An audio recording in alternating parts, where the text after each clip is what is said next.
breeding time!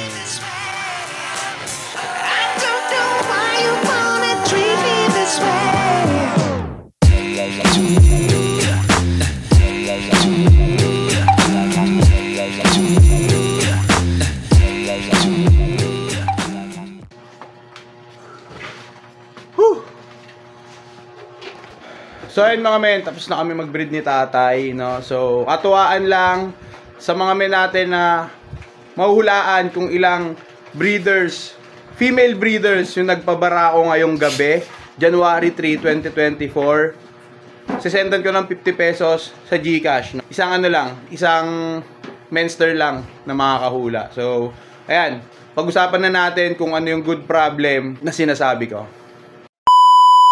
Yo, what's up sa inyo mga men? Magandang gabi. Nandito pa rin kami sa Kuya J Hamstery. Sama ko si tatay. Ano yung nasa title? Ayun, yung ikukwento ko sa inyo, no? So, ngayon, meron tayong tinatawag na good problem. No? Bakit siya naging good Bakit siya naging good problem? Kasi, problema siya, pero, kung sakaling masolusyonan mo yung problema na yon, ikaw lang din naman yung makikinabang. Para ngayon, yung nararanasan namin. Kasi, ang pending na order sa atin dito sa Hamstery is around 200. Siguro na kulang-kulang na sa 300. No? Kasi, kanina, si Boss Edge nag-PM sa akin kung meron daw akong 100 pieces na hamsters. Papakita ko na lang dyan yung mga conversation namin. Baka sabihin nyo, tinotologis ko lang kayo. No? So, 100, nag-inquire si Boss Edge. So, wala akong maibigay. Kasi nga, wala tayong stock ngayon. Ang meron lang dito is 14 pieces na hamsters, no? Tapos, meron pa yung isang TikTokeris na nag-aalaga rin ng hamsters around Santa Maria, Bulacan. Nagtatanong siya kung meron na daw pang out. Kailangan niya din ng 100 pieces. Pero, 50 pairs, no? 50 pares. So, ayun, sinabi ko din na wala pa. Tapos, meron pa na isang kumukuha sa atin around May Kawayan, no? Hindi, nagmi-meet up lang kami sa May Kawayan eh. Ang kailangan niya is 30 pieces, 15 pairs naman, no?